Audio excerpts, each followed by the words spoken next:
వ్యాస మహాభారతంలోని సభాపర్వానికి స్వాగతం. ధర్మరాజు రాజసూయాన్ని మొదలుపెట్టాడు. అత్యంత కోలాహలంగా, గొప్పగా, భూమి మీద ఎక్కడా లేని మయసభ పొందాక భూమి మీద ఎక్కడా జరగని రాజసూయం జరిగింది. శ్రీకృష్ణుడు సంపూర్ణంగా పాలు పంచుకున్న ఈ యాగం నారదముని మాట దగ్గర కదా మొదలైంది. ఆయన ఇదంతా చూస్తూ, ఏదో ఆలోచిస్తూ ఒకచోట ఆగాడు. Welcome to gossip tree. పుండరీకాక్షుడైన విష్ణువుని నారదముని ఎందుకో మనసులో తలుచుకున్నాడు. జరుగుతున్నదంతా దేనికో ఆయన్ని గుర్తు చేసింది. పూర్వకాలంలో సర్వప్రాణులకి అధికారి అయిన మహావిష్ణువు దేవతలతో ఒక మాట చెప్పాడు. కలివైపు అడుగులు వేసే ప్రపంచంలో పాపం పెరిగిపోయి దుష్టులు అంతమవ్వాలి. దానికోసం నేను కూడా అవతారం ఎత్తాలి. మీరు మీ పాత్రలు పోషించండి. భూలోకంలో జన్మించండి. కాలపరిణామంగా ఒకరితో ఒకరు కలహించండి.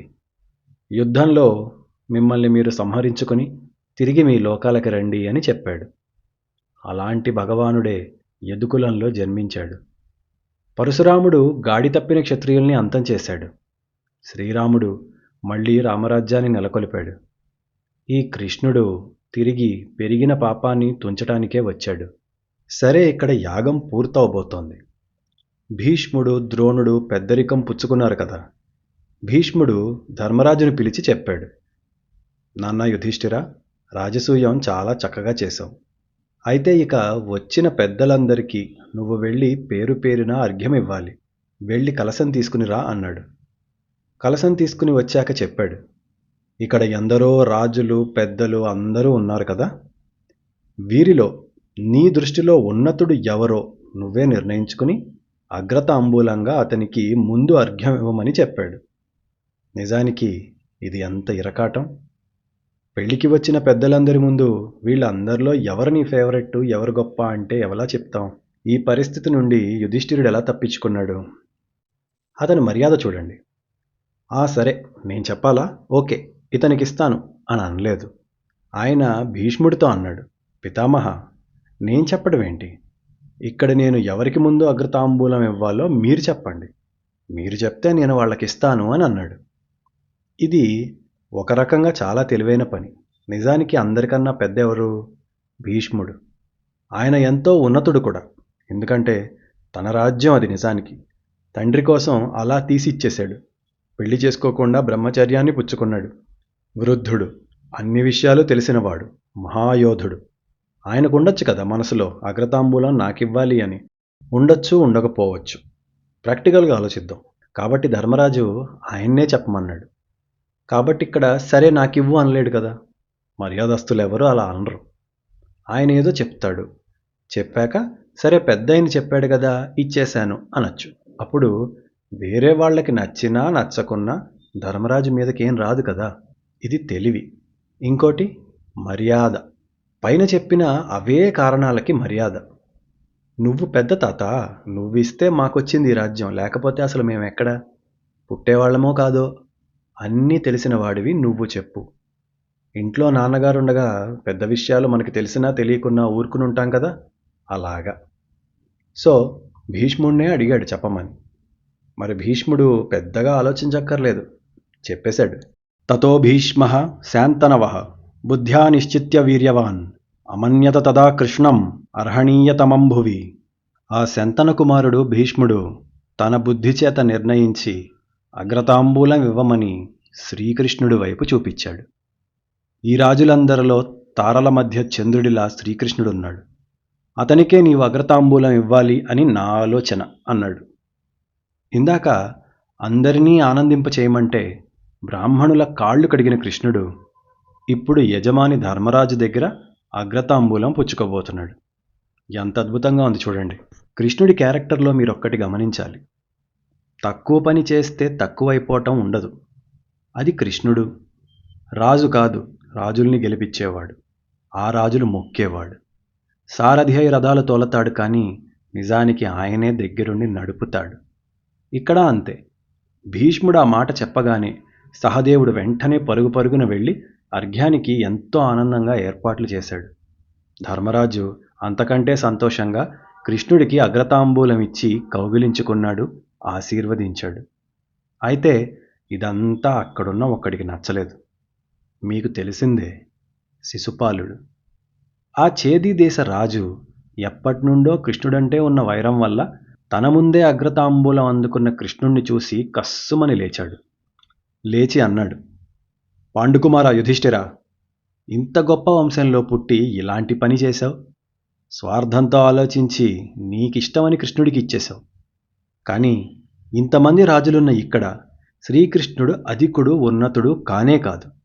ఇది తప్పు అని తీర్పుతో మొదలుపెట్టాడు. ఇంకా అన్నాడు, మీరందరూ బాలురు, మతి సరిగ్గా పనిచేయక ధర్మమేంటో సరిగ్గా తెలియక ఇలా చేశారు. అసలు ముందు ఆ గాంగేయుణ్ణి అడగటమే పొరపాటు.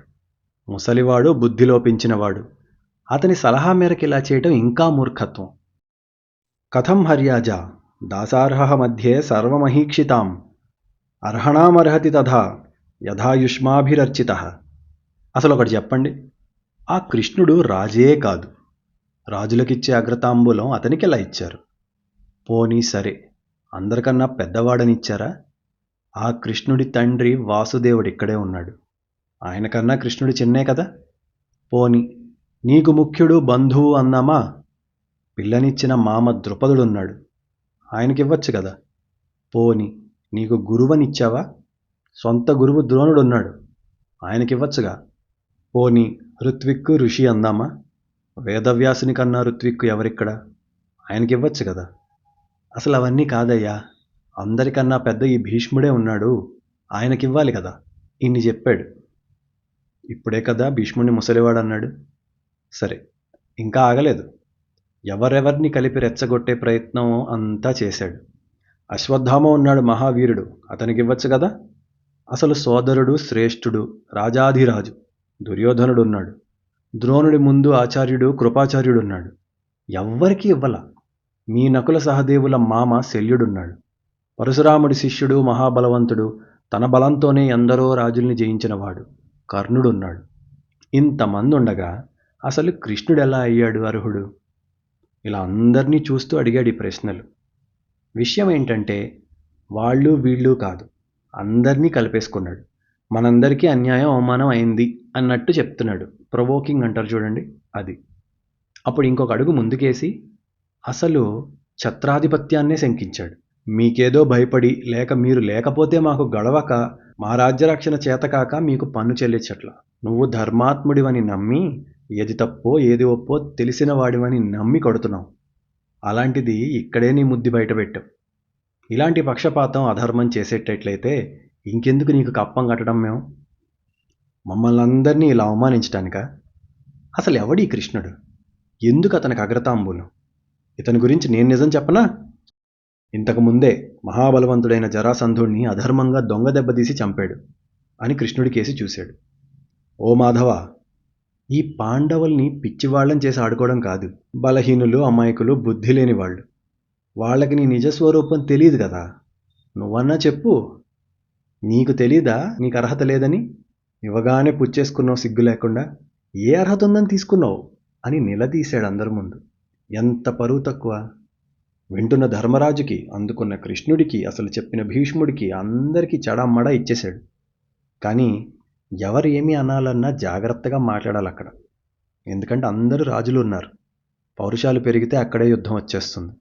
అలా అని అలుసు తీసుకుని కృష్ణుడిని ఎంత మాట అన్నాడో తెలుసా? అయుక్తామాత్మనః పూజాం త్వం పునర్బహుమన్యసే హవిషః ప్రాప్య నిష్యందం ప్రాసితాస్వేవ నిర్జనే. నీకు అర్హత లేని గౌరవాన్ని పొంది గొప్ప అనుకోకు. ఖాళీగా ఎవ్వరూ లేని యజ్ఞశాలలోకి వచ్చి కుక్క మర్యాదలు పొందినట్లు భావిస్తే అది ఎంత వెర్రితనం. అలాగే నువ్వు కూడా అన్నాడు. టైం దగ్గర పడితే ఇలాంటి మాటలే వస్తాయి. కృష్ణుడనే వదిలేయండి, సభా మర్యాద ఏమైంది? ఇలా మాట్లాడే ఇంకొక పాత్ర కూడా ఉంది, ద గ్రేట్ కర్ణుడు. మంచైనా చెడైనా ఎక్కడేం మాట్లాడాలో తెలియాలి. నీది కాని పేరంటంలో పెంట పెంట చేసేయడం చాలా పెద్ద తప్పు. నీకిష్టం లేకపోతే అక్కడి నుంచి మౌనంగా వెళ్ళిపో. పెళ్ళిళ్ళకెళ్ళి, పుట్టినరోజు ఫంక్షన్లకెళ్ళి, పార్టీలకెళ్ళి నీకు నచ్చనిది ఏదో జరిగిందని చెప్పి ఇష్టం వచ్చినట్టు మాట్లాడే వాళ్ళందరూ ఇదే కోవకు చెందినవాళ్ళు.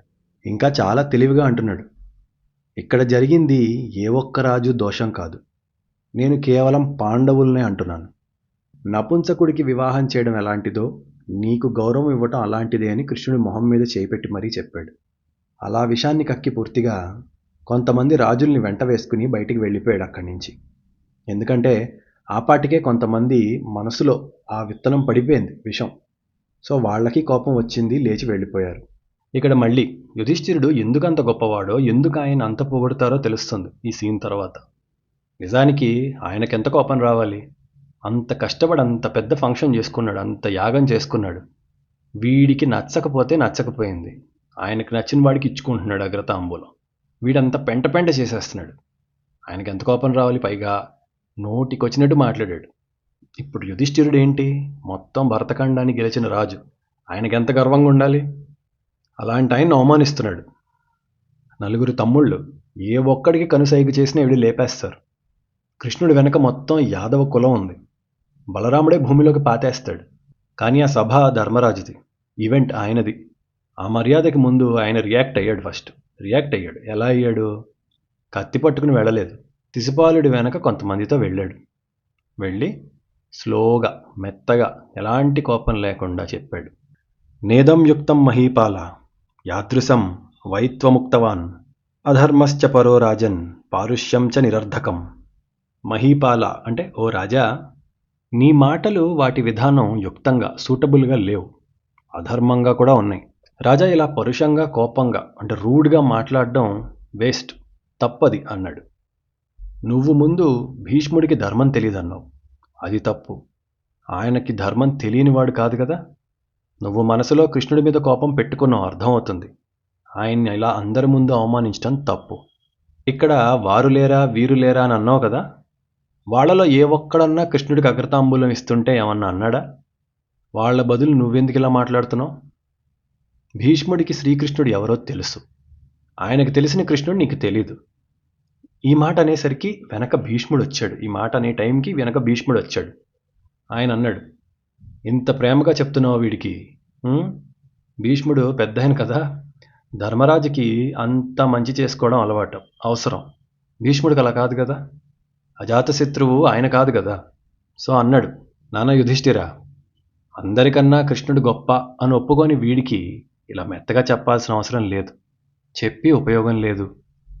ఓ శిశుపాల, చాలా గొప్ప గొప్ప ధర్మాలు అడిగావు కదా, విను. యుద్ధంలో గెలిచిన రాజు ఓడిన వాడికి గురువు లాంటివాడు. అతనేం చెప్తే అది వినాలి. ఈ మొత్తం రాజుల్లో దేవకీనందనుడి కృష్ణుడు ఓడించని లేక కాపాడని రాజు ఒక్కడన్నున్నాడా?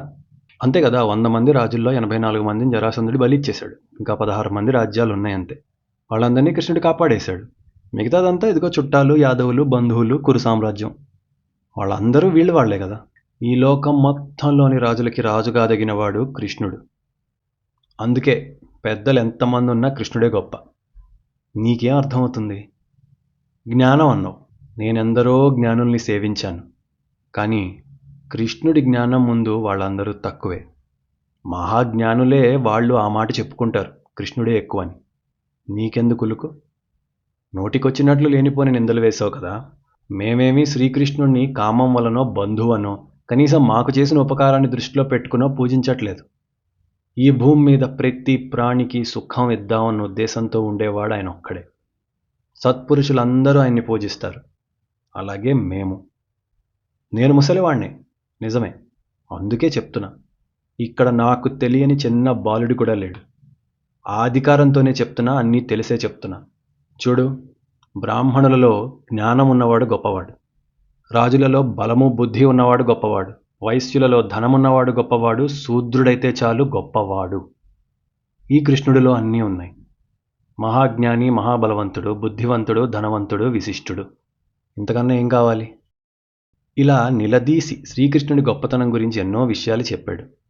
అవన్నీ మనం నిజానికి సెపరేట్గా ఒక ఎపిసోడ్లో చెప్పుకోవచ్చు. వ్యాస మహాభారతంలో అయితే కనీసం ఒక 6-7 పేజీల వారు ఇచ్చారు.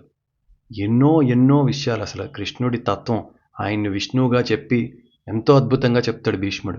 దాన్ని మనం ఖచ్చితంగా ఒక సెపరేట్, అది ఒక స్పిరిచువల్, పొలిటికల్గా కాకుండా స్పిరిచువల్గా ఉంటుంది, అది విడిగా చెప్పుకుందాం. ప్రస్తుత కథకి అడ్డం అది కనుక తర్వాత చెప్పుకుందాం. సరే, ఇంతకీ ఈ రాజసూయంలోని రసాభాస మీకు నచ్చినట్లయితే తప్పక ఈ వీడియోని లైక్ చేయండి. ఛానల్కి సబ్స్క్రైబ్ అయ్యి బెల్ ఐకాన్ని క్లిక్ చేయండి. ఎప్పటికప్పుడు వీడియోస్ని చక్కగా వినొచ్చు. ప్రతి సోమవారం శుక్రవారం కొత్త ఎపిసోడ్స్తో మీ ముందుకు వస్తాం. సరే, ఇలా చెప్పి మొత్తానికి భీష్ముడు విరమించాడు. లోపలికి వెళ్ళిపోయాడు తిట్టాల్సినవి తిట్టి. తర్వాత కుర్రవాడు సహదేవుడు వచ్చాడు. కృష్ణుణ్ణి, అన్నగారు ధర్మరాజుని, తాతగారు భీష్ముడిని అందరి ముందు అంత మాట అనేసం ఒకటి, అది విన్న రాజుల మౌనం ఇంకోటి. సహదేవుడికి ఏంటంటే శిశుపాలుడు అన్నదానికి ఎంత కోపం వచ్చిందో వింటూ అందరూ ఊరుకుంటున్నారు. అందుకని అన్నాడు, ఎవడరా ముందుకొచ్చి నింద చేసే ధైర్యం ఉన్నవాడు, రండి అని అన్నాడు స్టార్టింగే. ఎవడరాడు, రండి ముందుకి. బుద్ధిమంతులు ఎవ్వరూ కూడా కృష్ణుడికి మర్యాద ఇవ్వటాన్ని తప్పుపట్టరు. రండి అని అన్నాడు. ఒక్కడు కూడా ఏం మాట్లాడలేదు. ఈ చిత్రం చూస్తున్న నారదుడు ముందుకొచ్చప్పుడు మాట అన్నాడు, సహదేవ, కృష్ణుని నిందించిన వాడితో మాటలు అనవసరం. అతను బ్రతికున్నా చనిపోయినట్లే అని అనేశాడు. ఆయన ఋషి కదా, ఆయనకి ఎమోషన్స్ పెద్దగా సాఫ్ట్గా మాట్లాడాల్సిన అవసరం అసలు లేదు. ఎవరిని ఇంప్రెస్ చేయాల్సిన అవసరం లేదు. ఇక అందరూ మౌనం వహించేసరికి సమయం వృధా అవుతుందని సహదేవుడు అక్కడ మెల్లగా మిగతా రాజులకు వెళ్ళి అర్ఘ్యం ఇచ్చి కార్యాన్ని పూర్తి చేస్తున్నాడు. అంతే కదా, కృష్ణుడికి అగ్రతాంబూలం ఇచ్చిన తర్వాత మిగతా వాళ్ళందరికీ అర్ఘ్యం ఇవ్వాలి, అందరికీ మర్యాద చేయాలి. అదంతా చూసి ఊరుకున్న శిశుపాలుడు మళ్ళీ అది అవగానే ఇంక ఓర్చుకోలేక అన్నాడు, రాజులారా, మీరేంటి భయపడుతున్నారా? నేను సేనాధిపతిని. ఆ వృష్ణి వారిని, పాండవుల్ని యుద్ధంలో గెలిచి తీరుతాం. యుద్ధానికి వెళ్దాం పదండి అన్నాడు. ఇంక డైరెక్ట్గా ఒళ్ళు మండి యుద్ధానికే. అలా అన్నాడో లేదో చర్చలు మొదలుపెట్టేశాడు పక్కన. ఇప్పుడు ఇంత పెద్ద సభ కదా, రకరకాల ప్లేసెస్లో రకరకాలవి జరుగుతున్నాయి. ఆ అగ్రతాంబూలం ఇచ్చే సెంటర్లో తిట్టేసి ఇటు పక్కకు వచ్చాడు. ధర్మరాజు భీష్ముడు వచ్చి తిట్టారు. సహదేవుడు వచ్చి నలుగురిలో అన్నాడు. అయిపోయినాక సహదేవుడు అక్కడి నుంచి వెళ్ళిపోయి మళ్ళీ ఈ మెయిన్ సెంటర్ స్టేజ్ దగ్గర మిగతా రాజులకు ఒక్కొక్కళ్ళకి అర్ఘ్యం ఇస్తున్నాడు. ఈ పక్కన ఉన్న శిశుపాలుడు ఇదంతా చూసేమన్నాడు, మళ్ళీ ఆయన దగ్గర చుట్టూతో ఉన్న రాజులతో అంటున్నాడు, రండి యుద్ధం చేద్దాం, రండి యుద్ధానికి వెళ్ళిపోదాం అని. శిశుపాలుడి పక్షంలో కూడా ఒకసారి ఆలోచించండి. ఇప్పుడు మనం కథ చదువుకుంటున్నాం, బయాస్డ్గా వద్దు. శిశుపాలుడి పక్షం ఏంటి? నిజానికి ఆయన రుక్మిణిని పెళ్లి చేసుకుందాం అనుకున్నాడు. కృష్ణుడేమో ఎత్తుకెళ్ళిపోయాడు. రుక్మిణికి ఇష్టం లేదు. రుక్మిణికి శిశుపాలుడిని పెళ్లి చేసుకోవడం ఇష్టం లేదు కాబట్టి తీసుకెళ్ళిపోయాడు. ఆవిడే అడిగింది. రుక్మిణి కళ్యాణం ఘట్టం అంతా అదే కదా భాగవతంలో. సో తీసుకెళ్ళిపోయాడు. కానీ క్షత్రియుడు, పౌరుషవంతుడు శిశుపాలుడు. కృష్ణుడితో యుద్ధంలో ఓడిపోయాడు, వెనక్కి తిరిగాడు. ఆ కచ్చ ఉంది. జరాసంధుడి సేనాపతి శిశుపాలుడు మళ్ళీ. అయితే కృష్ణుడు అతన్ని చంపించాడు కదా, కాబట్టి మళ్ళీ అదొక కోపం. ఒకటి పెళ్లి చేసుకునే అమ్మాయి విషయం, రెండు స్నేహితుడు రాజు విషయం. ఈ రెండు చాలా స్ట్రాంగ్ ఎమోషన్స్. కాబట్టి ఆ పాటి కోపం, కక్ష ఉండటం సహజం, నో ప్రాబ్లం. ఇంత కోపం ఉన్న శిశుపాలుడు మొన్న దిగ్విజయ యాత్రలో భీముడితో యుద్ధం చేయలేదే మరి? భీముడు కదా మరి జరాసంధుడిని చంపింది. రాజకీయం చేశాడు అక్కడ. నిజానికి అతనికి, శిశుపాలుడికి పాండవులంటే స్నేహభావమే. కానీ కృష్ణుడికి అగ్రతాంబూలం ఇవ్వడం తట్టుకోలేకపోయాడు. అంత సభలో అంతమంది పెద్దలున్న చోట రాద్ధాంతం చేసేసాడు. సరే, శిశుపాలుడి పక్షం ఆలోచించాం. సో ఇప్పుడు తన తప్పేంటి మరి? కృష్ణుడెవరు అన్నది తెలియకపోవటం ఒకటి. సరే, దేవుడు కాదు మనిషి కథగా చదివినా జరాసంధుణ్ణి చంపటం రాజకీయం, రాజధర్మం. అది అలా రాత్రి వెళ్ళి భీముడితో చేయటం రాజనీతి, తెలివి. అందులో అధర్మం ఏం లేదు. ఓపెన్ ఛాలెంజే చేశారు కదా, నిద్రలో వెళ్ళి ఏం దిండు పెట్టి నొక్కి చంపేలేదు కదా. జరాసంధుడికి కృష్ణుడికి ఉన్న వైరం కథంతా తెలుసు కూడా. అండ్ రుక్మిణిది చెప్పాం కదా, ఆవిడకి ఇష్టం లేదు పెళ్లి చేసుకోవడం. కాబట్టి శిశుపాలుడికి అది తెలిసాక సరే కానీ అని వదిలేయటం మెచ్యూరిటీ. సరే, యుద్ధం చేశాడు, ఓడాడు. ఓడే కన్నా వదిలేయాలి కదా, అది తెలివి. ఇప్పుడు రాజులకి గెలవటం ఓడటం యుద్ధాల్లో మరి కామనే కదా. కృష్ణుడి చేతిలో ఓడిపోయాడు, ఇట్స్ కాంపిటీషన్, పోయింది, వదిలేయాలి కదా. ఇవన్నీ మనసులో విషం పేరుకుపోయింది. ఇతని జీవలక్షణం కూడా ఒకటి ఉంటుంది. ఇలా జరగాలి అని ఉంది, ఇతను ఇలాగే చేయాలి అని ఉంది. మనుషులు రకరకాలు. శిశుపాలుడు పేరే చూడండి, చిన్న పిల్లవాడి మాదిరి, మెచ్యూరిటీ లేనివాడు. కాబట్టి ఇలా ఇంతమంది ముందు పార్టీని ఎందుకు స్పాయిల్ చేస్తున్నాడు? అది వాడు చేసిన తప్పు. సరే, మరి ఇప్పుడు శుభవాని యాగం చేస్తే సొగంలోనే యాగి అయింది. శిశుపాలుడు ఇలా చేసేసరికి భీష్ముడు మళ్ళీ కలగ చేసుకున్నాడు. అక్కడ రాజులందరికీ అతను ఎందుకు ఇలా చేస్తున్నాడో, మనసులో ఏం పెట్టుకుని చేస్తున్నాడో తెలియదు కదా. సో మొత్తం చెప్పటం మొదలుపెట్టాడు. సో ఆయన చెప్పే ముందు యుధిష్ఠిరుడు చూశాడు, ఇలా శిశుపాలుడు వాళ్ళందరినీ పక్కా తీసుకెళ్ళి ఏదో సముద్రం పొంగినట్లు యుద్ధానికి పొంగుతున్న రాజసమూహాన్ని చూశాడట యుధిష్ఠిరుడు. అప్పుడు ఆయన భీష్ముడితో అన్నాడు, పితామహ, రాజులందరూ కోపంతో ఊగిపోతున్నారు. రెండుగా చీలిపోయింది సభ. యుద్ధం జరిగేలా ఉంది. నేనేం చేయాలో సెలవివ్వండి అన్నాడు. యజ్ఞస్య చ విఘ్నః స్యాత్ ప్రజానాం చ హితం భవేత్ యథా సర్వత్ర తత్సర్వం బ్రూహిమేధ్య పితామహ. యాగం చెడకూడదు, ప్రజలకు ఎలాంటి హాని జరగకూడదు, అందరూ సుఖంగా ఉండేలా, గొడవ రాకుండా ఏం చేయాలో అది చెప్పండి అన్నాడు యుధిష్ఠిరుడు. ఈయన యుధిష్ఠిరుడి క్యారెక్టర్ ఎప్పుడు ఇంతే. కర్ర విరగకూడదు, పాము చావకూడదు, సర్వే జన సుఖినో భవంతు, సంహం అయిపోయి అందరూ శాంతించేసి అందరూ హాయిగా ఉండాలి పిల్ల పాపలతో. కుదరదు కదా అలాగా. సరే, ఆయన అలా అడిగాడు భీష్ముడిని. యుధిష్ఠిరుడు తత్వం. మీరు పిరికితనం అనుకోకండి, చేతకానితనం అసలు అనుకోకండి, రోషం అనుకోకండి. నిజానికి ప్రతి ఇంట్లో ఇలాంటి వాడు ఒకడు ఉండబట్టే ఇంకా కుటుంబాలు మిగిలినాయి. గొడవపడి తేల్చుకోవడం ఎంతసేపు చెప్పండి. సరే, ఆయన గురించి సెపరేట్గా ఇంకొక ఎపిసోడ్ చెప్పుకుందాం. నిజంగా ఆయన తత్వం, ఆయన మనస్తత్వం విన్నాక ఒక రకంగా మనసులో ఆయన మీద చాలా పాజిటివిటీ వస్తుంది. మన గాసిప్ ట్రీ ఛానల్లో చెప్పుకునే కథలు మీకు నచ్చినట్లయితే తప్పకుండా లైక్ చేసి నలుగురికి చూపండి. మన కథలని మనం కాకపోతే ఎవరు చెప్పుకుంటారు? సరే, ధర్మరాజు ఇలా అడిగాక భీష్ముడు అన్నాడు, అది భీష్ముడు, ఆయన మాట ఇలాంటి మాట ఉండదు. సూటిగా అన్నాడు, యుధిష్ఠిరా, సింహం నిద్రిస్తుంటే ఊరకుక్కలు ఎన్నన్నా మురుగుతాయి. అది నిద్రలేచే వరకే ఆ రభస. ఒక్కసారి అది గర్జించాక కనుచూపు మేరకు ఏది నిలిచి కనబడదు. నువ్వు భయపడకు. మా భైస్వం కురుశార్దూల స్వాసింహం హంతుమర్హతి శివః పందాః సునీతోత్ర మయా పూర్వతరం మృతః. ఒక కుక్క సింహాన్ని చంపగలదా? వృష్ణివంశం సింహం కృష్ణుడు ఊరుకున్నంత వరకే వీళ్ల వెక్కిలర్పులు. శిశుపాలుడు ఆ రాజులందరినీ సింహాలనుకుని రెచ్చగొడుతున్నాడు. చూస్తావుగా ఏమవుతుందో, కంగారు పడకు. ఆ శిశుపాలుడి సమయం ఇక ఎక్కువ లేదు, చూస్తూ ఉండు అన్నాడు. ధర్మరాజుతో భీష్ముడు ఏదో నవ్వుతూ ఇలా చెప్తుండటం చూసి శిశుపాలుడికి ఇంకా ఉక్రోషం పొడుచుకొచ్చింది. క్షత్రియ కులాన్ని కళంకితం చేసిన భీష్మ, ఏవో ఇందాకంతా గొప్పలు పోయి రాజులందరినీ భయపెట్టే పనిలో ఉన్నావు, సిగ్గులేదు? ఇలాంటి నీచ రాజకీయం చేస్తావా? అయినా నపుంసకుడివి కదా, ఇలాంటి పనులే చేస్తావులే అన్నాడు. ఆయన పెళ్లి పటాకులు మానేశాడు కదా. నిజంగా ఆయన కండతి పొక్క దెబ్బ కొడితే ఎవ్వడూ మళ్ళీ లేవడు. సరే, భీష్ముడు విని ఊరుకున్నాడు. చెప్పాడుగా, కుక్కలు రెచ్చగొడతాయి, నువ్వు రెచ్చిపోకని. సో ఆయన కూడా రెచ్చిపోలా. ఇదేంటంటే, బురదలో పందితో గొడవకి దిగితే దిగటంలోనే మనం ఓడిపోయినట్లు. ఎందుకంటే దానికి నీకు బురద అంటించడమే టార్గెట్. సో ఒకసారి నువ్వు దిగాక ఇంక అది గెలిచేసినట్లే. నువ్వు మళ్ళీ బురదలో దిగి దాంతో గొడవపడి గెలవటం అనే కాన్సెప్ట్ ఉండదు. సో ఊరుకున్నాడు భీష్ముడు చూస్తూ.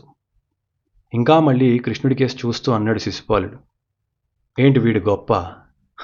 చిన్నతనంలో కృష్ణుడి లీలల్ని తీసిపడేస్తూ కొన్ని మాటలు అన్నాడు. ఒక పక్షిని చంపాడు, ఒక గుర్రాన్ని చంపాడు, అంటే కేసిని అనే రాక్షసుడి గుర్రం. ఒక వృషభాన్ని చంపాడు, అరిష్టాసురుడు. కదల్లేని ఒక చెక్క బండిని కాలుతో తన్నాడు, అది పాత చెక్క విరిగిపోయింది. ఇవన్నీ లీలలా? భజన చేస్తున్నారు మీరందరూ. నీలాంటి గుడ్డివాణ్ణి పెట్టుకుని కురువంశం ఎటెళ్తోందో ఏంటో అని మళ్ళీ భీష్ముడు అన్నాడు. నీటిలో ఒక చిన్న పాముని చంపాడు, అది గొప్ప? కాళీయమర్దనం. చీమల పుట్టలతో డొళ్ళైపోయిన గోవర్ధనాన్ని ఎత్తి పట్టుకున్నాడట, అదొక లీలట. నీకో విషయం తెలుసా? ఇది మా అందరి ఉద్దేశం. నీకు నిజానికి మంచి చెడు ఏం తెలీదు, ముసలాడివి చెప్తూ ఉంటావు అంతే అన్నాడు. నిజంగా భీష్ముడి సెల్ఫ్ కంట్రోల్ని చూడండి. ఆయనే తలుచుకుంటే వాడు ఎంతసేపు. అండ్ ఈ పాయింట్ మీరు గమనించండి. మీకెప్పుడు అనుమానం రాలేదా? నాకైతే చాలాసార్లు వస్తుంది. అసలు కృష్ణుడెవడు అని తెలిసి కౌరవ సైన్యంలో అటువైపు శత్రు సైన్యంలోనే యుద్ధానికి ఎక్కువ మంది ఉన్నారే. కృష్ణుడు ఉన్నవైపు 7 అక్షౌహిణీలే, ఆపోజిట్ 11 ఉన్నాయి. మరి దేవుడు ఎదురుగా అంత వెళ్తామా యుద్ధానికి? ఇవాల్టి పరిస్థితే అప్పుడు కూడా. అందరూ ఆయన దేవుణ్ణనేమీ నమ్మలేదు. పైకి అంటాం మనం దేవుడున్నాడని, కానీ మళ్ళీ మనం చేసేవి చేస్తాం కదా. అలాగే అప్పటి మనుషులు కూడా. సో భీష్ముడు గొప్ప అంటే శిశుపాలుడు మాట చూడండి. ముసలాడా, నీకు అంత సీన్ లేదు, నువ్వు నపుంసకుడివి అన్నాడు ఫస్ట్. ఇంకిప్పుడు బయటపడ్డాడు. జరాసంధుని అసలు అలా చంపిన వాళ్ళు మీరు వీరులా? నేరుగా వెళ్ళి ఏం చేయలేక దొంగ దెబ్బ తీశారు బ్రాహ్మణ వేషాల్లో. సిగ్గుండాలి. ఆ ధర్మాత్ముడు దానమిద్దామని తలుపు తెరిచి మరణించాడు, ఛీ అని అన్నాడు. జరాసంధుడిని ధర్మాత్ముడు అంది. ఇలా అన్నాడో లేదో పక్క నుండి ఒక భారీ ఆకారం కదిలింది. భీముడు వాయువేగంతో ఏం మాటలేం లేదు, ఎర్రటి కళ్ళతో బుసలు కొడుతూ శిశుపాలుని చంపేద్దామని మీదకి వెళ్ళిపోయాడు. భీష్ముడు చూసి చెయ్యి పట్టి ఆ భీముణ్ణి అలా ఆపేశాడు. ఒక చేత్తో ఆయన పట్టి ఆపాడు. ఆపి వద్దు ఆగన్నాడు. ఆయన అందరికి ఒకటే చెప్తున్నాడు, ఎందుకంటే ఈడు కృష్ణుడి చేతిలో చావాలి ఇప్పుడు శిశుపాలుడు, మీరెవరు రియాక్ట్ అవ్వద్దు. భీముడు వెనక్కి తగ్గాక అప్పుడు భీష్ముడు అందరితో చెప్తున్నాడు, చూడండి మీరెవ్వరూ ఏమీ స్పందించకండి, వీడిలా కాక వేరేలా ఉండడు, వీడి జీవుడు ఒప్పుకోడు వేరేలా ఉండటానికి. నిజానికి వీడిది చాలా చిత్రమైన కథ, మీలో చాలామందికి తెలియకపోవచ్చు. ముసలివాణ్ణి కదా, నాకు తెలుసులే, చెప్తాను వినండి అన్నాడు. వీడి గాడిదరుపులున్నాయే అది ఇవాల్టివి కాదు, వీడు పుట్టినప్పుడే వచ్చాయి. వీడు పుట్టడంతోనే గాడిదలా అరిచాడు. చేది వంశంలో వీడు 3 కళ్ళు 4 చెవులతో పుట్టాడు. పుట్టగానే గాడిదరిచినట్లు గట్టిగా అరిచాడు. వీడి తల్లిదండ్రులు బంధువులు చూసి చిచి అనుకున్నారు. తల్లికి తెలియకుండానే రహస్యంగా ఎవ్వరికి తెలియకుండా అంతం చేద్దామని తండ్రి అనుకున్నాడు.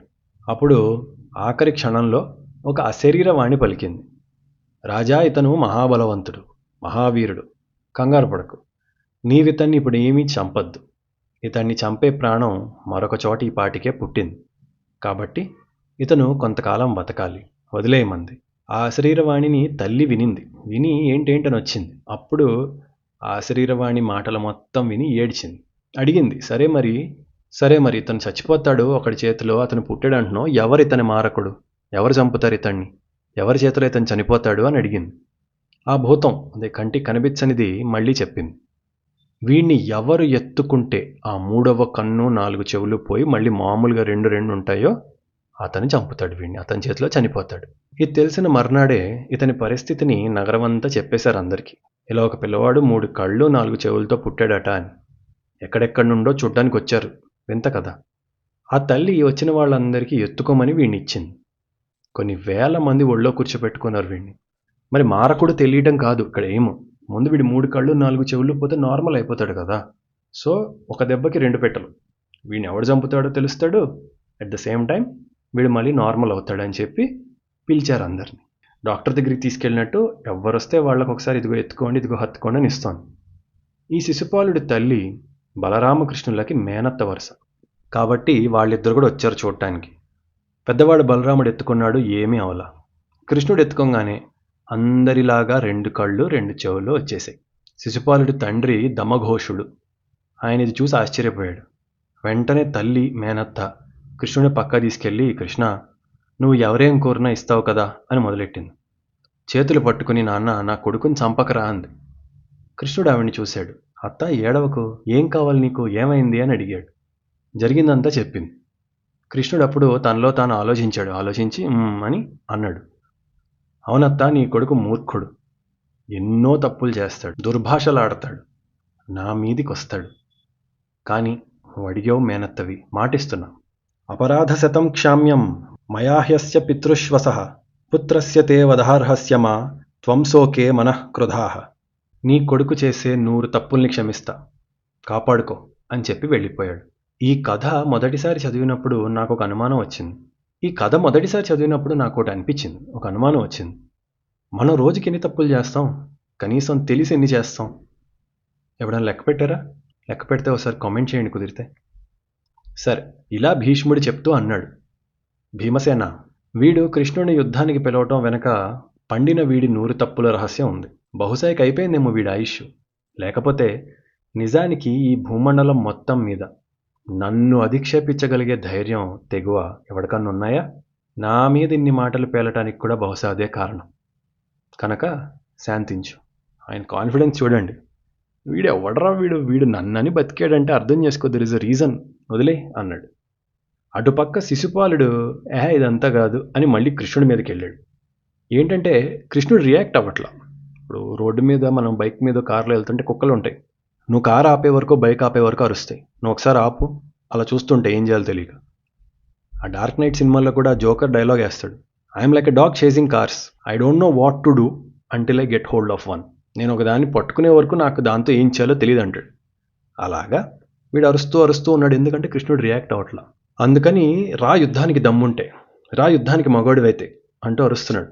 అప్పుడు ఈ కృష్ణుడు లేచాడు. కృష్ణుడు ఏమన్నాడో చెప్పే ముందు వ్యాస భారతంలోని మన కథల్ని మీకు చెప్పే ప్రయత్నం నచ్చితే ఏం చేయాలో మీకు తెలుసు కదా, చేసేయండి. మనం ఇంతకు ముందు చెప్పుకున్నాము, భీష్ముడు చెప్పాడు. కృష్ణుడు మాట్లాడటం అన్నా, యాక్షన్ తీసుకోవటం అన్నా అది ఒక్కసారి ఉంటుంది. ప్రతిదానికి ఆయన మాట్లాడు. ఒకసారి మాట్లాడితే ఇంక అది ఫైనల్. లేచి రాజులతో అన్నాడు. ఎందుకంటే యాగం అవ్వాలి, అది పాడవడం ధర్మరాజుకి వద్దు కనుక ఆయన అన్నాడు, రాజులారా, ఈ శిశుపాలుడు మా మేనత్త సాత్వతీదేవి కొడుకు. కానీ మేనత్త కొడుకైన మమ్మల్ని బంధువుగా ఏనాడు వీడు చూడలా. మేమంటే కక్ష. వీడు ఏం తెలియనట్లు మంచివాళ్లా మహావీరుడిలా మాట్లాడుతున్నాడే. మేము ప్రాగ్జ్యోతిషపురానికి వెళ్ళిన సమయంలో మేము లేనప్పుడు వచ్చి ద్వారకని నిప్పెట్టాడు, నగరాన్ని మొత్తం తగలపెట్టాడు. ఆ జరాసంధుడు పంపితేనే అలా చేశాడు. అప్పుడు రైవతకం మీద భోజరాజు క్రీడిస్తున్నాడు. ఆయనకు తెలీదు, దొంగ దెబ్బ తీసి చంపాడు. కొంతమందిని బంధించి తీసుకుపోయాడు. వీడి వల్ల మాట్లాడుతున్నాడు. ఎంత దారుణం. వీడిని నమ్మకండి, వీడు మంచివాళ్లకు కూడా కీడు చేస్తాడు. తారవీ దేశానికి వెళ్లే బభ్రువు అనేవాడి భార్యని కోరి ఆవిడికి ఇష్టం లేకుండా మోహంతో అపహరించాడు. అలాగే కరుష దేశాధిపతి కోసం తపస్సు చేస్తున్న సొంత మేనమామ కూతురు భద్రని ఎత్తుకెళ్ళాడు. అంటే ఆవిడెవరో భద్ర అని వేరే రాజు కోసం తపస్సు చేస్తోంది. ఆవిడ తపస్సు చేసుకుంటే వచ్చి ఎత్తుకెళ్ళిపోయాడు. మా మేనత్త కోసం వీడిని భరిస్తున్నా అన్నాడు కృష్ణుడు. వాసుదేవుడు కృష్ణుని మాటలు విని రాజులందరూ మళ్ళీ శిశుపాలుని కేసు చూశారు. ఏరా అచ్చి, నువ్వు ఇలాంటోడివా అన్నట్టు చూశారు. నిజం బయటపడిపోయింది కదా. శిశుపాలుడు బిగ్గరగా నవ్వాడు. అప్పటిదాకా కోపంతో ఉన్నాడు, ఏదో అన్యాయం జరిగిపోయినాళ్ళ. ఇప్పుడు సడన్గా ఒక సైకోలా నవ్వాడు. నవ్వి, నాకు దక్కాల్సిన రుక్మిణిని నువ్వు తీసుకెళ్ళిపోయావు. నీకు నేనెవరిని తీసుకెళ్తే ఎందుకు? నా ఇష్టం వచ్చినట్లు చేస్తా. ఏంటి ఇప్పుడు వీళ్ళకి చెప్పేస్తే నేను బెదిరిపోతాను అనుకుంటున్నావా అని వాళ్ళ వైపు చూశాడు చులకనగా. ఏంటంటే పౌరుషం. కృష్ణుడు వాడి తప్పులు చెప్పాడు కదా. బెదిరితే లేకపోతే మౌనంగా ఉంటే, కనీసం ఎక్స్ప్లెయిన్ చేసుకుంటే తక్కువైపోతాడు వాడి దృష్టిలో. కాబట్టి అన్నాడు, మీకు నచ్చినట్లు ఉండాలా నేను? ఈ కృష్ణుడు క్షమిస్తే బాగుండు అనుకోవాలా? నాకెవ్వరి దయ అక్కర్లా, మీ అండ కూడా అక్కర్లేదు. నిజానికి నీ కోపం వస్తే భయపడను నేను. కృష్ణ, ఏం చేసుకుంటావు చేసుకో, నాకు నచ్చినట్లు చేస్తాను, అది నా పౌరుషం అసలు అని అంటున్నాడు. ఇంకా అంతే. ఏతస్మిన్నేవ కాలేతు చక్రే హస్తగతే సతి ఉవాచ భగవానుచ్చైహి వాక్యం వాక్య విశారద. వాడలా అన్నాడో లేదో శ్రీకృష్ణుడు ఆయన చేతిలో సుదర్శనాన్ని స్మరించాడు. చక్రం వచ్చేసింది. వచ్చి అందరి ముందు బిగ్గరగా అన్నాడు, ఒక సింహం గర్జించినట్లు అన్నాడు, మీరందరూ చూస్తున్నారు కదా వీడి మాటలు. వీడు ఒప్పుకున్నాడు కదా వీడి తప్పు. చెప్తున్నాను, వీడి 100 తప్పులు, ఈ ఒక్క మాటతో వీడి 100 తప్పులు పూర్తయినాయి. నేను వీడిని చంపేస్తున్నానని క్షణంలో కృష్ణుడు సుదర్శనాన్ని తలుచుకున్నాడు. చేతిలోకి వచ్చింది. వచ్చిన క్షణమే వాడి తల నరికేలా తల మొండం వేరు చేసి శిశుపాలుణ్ణి వధించాడు. అప్పటిదాకా మెత్తగా మాట్లాడిన కృష్ణుడు ఒక్కసారి గర్జించాడు సింహంలా. శృణ్వంతు మే మహీపాలాః ఏనైతత్ క్షమితం మయా అపరాధశతం క్షామ్యం మాతురస్యైవ యాచనే దత్తం మయా యాచితం చ తాని పూర్ణాని పార్థివాః అధునా వధయిష్యామి పశ్యతాం వో మహీక్షితాం. వీడి తల్లి 100 వరాల కాగి వీడిని ఇంతకాలం భరించాను. నేటితో అవి పూర్తయ్యాయి. ఇక వీడికి ఈ భూమిపై బ్రతుకు లేదు. అందుకే మీ సమక్షంలోనే ఇలా చంపేశాను అన్నాడు. అయితే విచిత్రం ఏంటంటే, కృష్ణుడి శిశుపాలుణ్ణి చంపగానే అతని శరీరం నుండి సూర్యుడి తేజస్సు లాంటి తేజస్సు ఒకటి పైకి లేచి నేరుగా కృష్ణుడిలో కలిసిపోయింది. అందరు రాజులు నోరు తెరుచుకుండిపోయారు. ఇప్పుడికెవడు అడగడు ఎందుకు అగ్రతాంబూలం అని. ఆయనెవరో ఆయన అందరికన్నా ఎందుకు ఎక్కువో చెప్పకుండానే చెప్పేశాడు. కృష్ణుడి శత్రురాజులు మాత్రం కోపం ఉన్న మౌనంగా ఏమీ అనకుండా ఉండిపోయారు. అంటే ఇంత చూసినా చూడండి, ఇంత కళ్ళారా చూసినా కూడా మనిషి పిచ్చి, మనిషి మూర్ఖత్వం అంటే అలాంటిదే. మహర్షులు, రాజులు అందరూ ఆయన్ని స్తుతించారు. పూలు జల్లి ఆయన కోపాన్ని శాంతింపచేశారు. ధర్మరాజు తమ్ముళ్ళని పిలిచి ఈ శిశుపాలుడికి తగిన రీతిలో అంతిమ సంస్కారం చేయించండని ఆదేశించాడు. అక్కడే ఉన్న శిశుపాలుడి కుమారుడిని ఛేదీ రాజ్యానికి పట్టాభిషేకం చేశాడు. జంబూద్వీపంలోని రాజులంతా ఒకచోట చేరిన రాజసూయం ఆ రకంగా దుష్ట శిక్షణ, శిష్టరక్షణతో ముగిసింది. ఆ తరువాత యజ్ఞం ఎలా సంపూర్ణమైంది, తర్వాత ఏం జరిగింది, మీరందరూ ఎదురుచూసే మయసభా ఘట్టానికి దారి పడుతోంది. దాన్ని నెక్స్ట్ ఎపిసోడ్లో తప్పక విందురుగాని. మళ్ళీ కలుద్దాం.